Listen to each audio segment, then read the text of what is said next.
En compagnie d'Agathe, le développement chez l'enfant, chez l'adolescent, chez l'adulte. On veut toujours continuer à jouer quand on voit des belles enfants de même.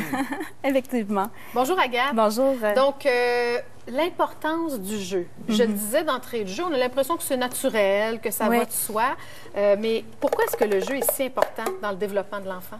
En fait, ce qu'il faut savoir, c'est que le jeu, c'est une activité qui est essentielle au développement de l'enfant pour toutes les sphères de son développement. Là, qu'on parle du langage, de l'aspect de la socialisation, donc le développement psychomoteur, développement au niveau de la motricité globale, de la motricité fine. Donc, c'est important pour toutes les sphères et ça va les aider aussi à développer leur capacité à résoudre des problèmes, leur créativité et leurs initiatives également. Chez les animaux, là, on voit souvent la maman lionceau se tirailler avec ses enfants, puis les lionceaux qui se battent, ils apprennent à chasser de cette façon-là. Mais un bébé, lui, il va jouer avec des affaires, il va jouer, on apprend en faisant ça. Oui, effectivement, les enfants apprennent beaucoup par le jeu. C'est pour ça que c'est une activité qui est essentielle. Et moi-même, comme tu disais, Sophie, plus tôt, j'utilise beaucoup le jeu dans mon travail parce que ça permet d'apprendre dans une atmosphère qui est détendue, qui est stimulante, qui est amusante.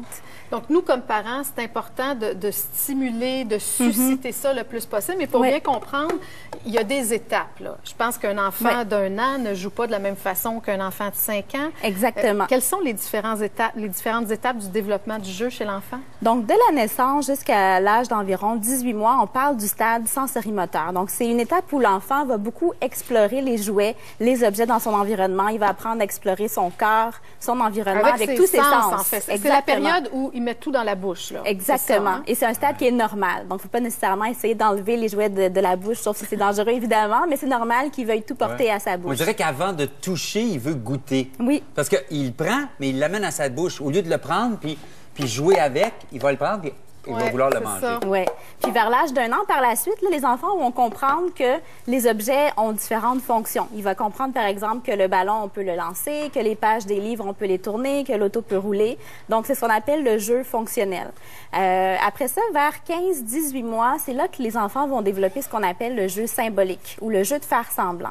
Donc là, ils vont imiter leurs parents, l'entourage, dans des situations de la vie quotidienne. Ils vont faire semblant de cuisiner, de donner à manger à un ourson. Ils vont jouer au médecin. Exactement. Ça, là, ça devient un autre genre de jeu. C'est à cette étape-là aussi qu'ils vont ils vont simuler des choses avec leur petit bonhomme Lego ou Playmobil ou peu importe. Exactement. Puis ils peuvent prendre aussi un objet puis faire semblant que c'est autre chose. Par exemple, disons que je prends cette cuillère de bois-là, ben ça peut être un micro, ça peut être une baguette magique, ça peut jouer plein de fonctions, pas seulement pour mélanger des ingrédients dans une casserole comme celle-ci. Donc, prendre une raquette de tennis pour faire une guitare.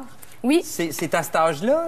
Exactement. Puis en fait, ils développent leur capacité d'abstraction quand ils font ça. C'est super important parce que ça va leur permettre d'utiliser d'autres symboles plus tard, comme les symboles associés au langage écrit, les lettres, les chiffres. Donc, d'où l'importance de développer le jeu de faire semblant. Les enfants qui vont être plus rigides dans leur utilisation des objets vont souvent avoir plus de difficultés à développer leur langage par la suite. Il y a des enfants qui ont de la difficulté à jouer, ça vient moins naturellement. Comment on peut les aider comme parents? Par exemple, les enfants qui ont un trouble du spectre de l'autisme ou un trouble développemental vont souvent avoir un jeu plus répétitif. Donc, ils vont utiliser un objet de la même façon, ils vont pas nécessairement avoir des jeux sociaux et imaginaires, ils vont moins s'y intéresser. Donc, par exemple, pour aider un enfant à développer son jeu de faire semblant, ça pourrait être de rendre accessible à la maison des objets réalistes pour faire ce type de jeu-là. Par exemple, des aliments en plastique, jeux de cuisinette ou des petits bonhommes, des Legos. Donc, les rendre accessibles à l'enfant, puis vraiment lui donner le modèle aussi, se mettre à sa hauteur, suivre ses initiatives, mais si on a des objets en double, exemple, chacun, on a notre chaudron et notre casserole, bien, on peut lui montrer qu'est-ce qu'on peut faire avec ces objets-là, puis c'est plus facile pour l'enfant de reproduire le modèle à ce moment-là. Souvent, ces enfants-là, c'est pas de jouer seul, c'est de jouer avec quelqu'un d'autre. Hein? Des fois, jouer avec le parent, un enfant autiste, il va prendre quelque chose, il va être capable de jouer tout seul, ou il n'y a pas besoin de grand-chose, il va avoir 6 crayons, puis les 6 crayons, ça devient son monde, puis là, il joue avec les 6 crayons. Il va les aligner, il va ou faire les des explorer, mais ça va pas être très développé comme jeu. Exactement. Puis il y a des enfants aussi qui ont du mal à jouer à tour de rôle. Donc, par exemple, attendre leur tour, exactement. Il y a des adultes aussi. Oui, c'est vrai. Merci, Sophie, j'ai compris. Non, c'est pas ça que je disais. Mais oui, c'est vrai, ils se fâchent quand... Oui, c'est ça. Il y a un âge aussi où il y a un apprentissage pour ça. C'est plus vers l'âge de 3 ans que les enfants vont apprendre véritablement à jouer ensemble. Avant ça, on parle plus de jeux parallèles, c'est-à-dire qu'ils vont jouer un à côté de l'autre.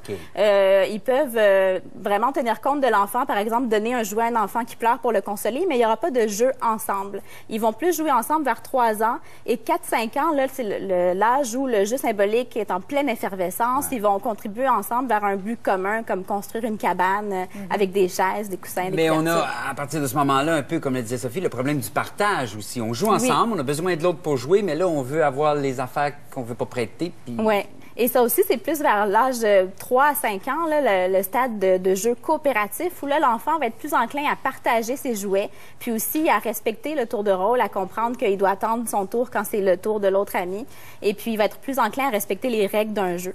Puis après ça, plus vers 6-7 ans, là, on parle plus de jeux compétitifs, où il y a vraiment des règles établies, des jeux, par exemple, comme le serpent-échelle, hein? Ça, les enfants que j'ai adorent ça. apporté ici. Ben, le dé, c'est une belle façon d'apprendre un peu à compter, hein, les points, tout ça, exactement. d'avancer, descendre. Puis aussi, ce qui est le fun de ce jeu-là, c'est que c'est pas parce que tu es le premier, tu es en haut du jeu que tu vas gagner. Parce qu'à un moment donné, il arrive quelque chose, que tu redescends. Ça fait mal. Les enfants, des fois, sont pas contents. Oui, mais c'est aussi d'apprendre à gagner, apprendre à perdre. Puis que tout est encore possible. C'est ça que j'aime de ce jeu-là.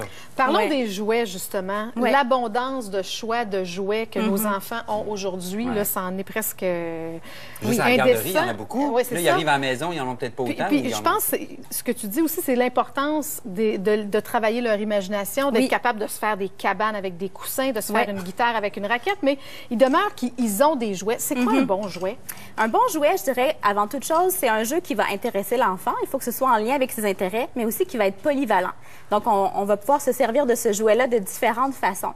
Si, par exemple, je prends cette voiture-là, donc qui a l'air un peu ordinaire, mais en fait, elle est faite avec des matières recyclées. Oui, belle! Oui, en fait, l'enfant peut faire semblant avec la voiture. Il peut l'amener au garage, faire semblant qu'on met de l'essence, la faire réparer. Il peut même la faire parler s'il veut. Donc, il y a toutes sortes de façons d'utiliser cette voiture-là. Tandis mais elle est peut-être pas pour les tout petits enfants, là, par contre. Non, c'est ça. Hein, c'est ça, oui, OK. Ou, par exemple, la trousse du docteur aussi, ça permet de créer toutes sortes de scénarios avec le jeu du docteur. Mais il y a des jeux, par contre, des jouets à piles. Souvent, on pèse un bouton pour activer le mécanisme, le jouet va avancer, va reculer. Mais ça permet pas vraiment à l'enfant de développer son imaginaire avec ce jouet-là. Donc, on parle d'un jeu qui est moins intéressant, puis il va plus rapidement être délaissé aussi. Hey, juste la boîte. Tu sais, la boîte du réfrigérateur qu'on fait venir, la boîte de la grosse télévision. Exactement. Ça, les enfants, là, ils dessinent là-dessus, ils découpent ça, ça devient une maison. Ça devient un jeu, cette boîte-là. C'est une boîte, mais tout à fait. Simple. Cette boîte-là, qui a l'air très banale, pour un enfant, ça peut être un château, ça peut être une cabane, ça peut être aussi un tunnel pour ses voitures, vraiment toutes sortes de choses. Donc, il ne faut pas se surprendre si nos enfants sont plus intéressés par les objets banals que par des jouets qui ont l'air très intéressants, mais qui permettent peu de développer l'imaginaire, finalement. Maintenant, notre enfant, est-ce qu'on le laisse jouer seul ou nous, comme parents, il faut jouer avec eux? Et jusqu'où il faut jouer avec eux? Parce qu'on n'a pas le temps de jouer des journées entières. On aimerait bien ça, mais c'est pas possible. Mais comme tu le dis, des fois, les parents peuvent se sentir coupables parce qu'ils manquent de temps pour jouer avec leurs enfants. Mais ce qu'il faut comprendre, c'est que le jeu libre, donc quand l'enfant joue seul, c'est aussi important que lorsqu'il joue avec ses parents. Quand l'enfant joue seul, il développe son autonomie, il développe sa débrouillardise, ses initiatives également.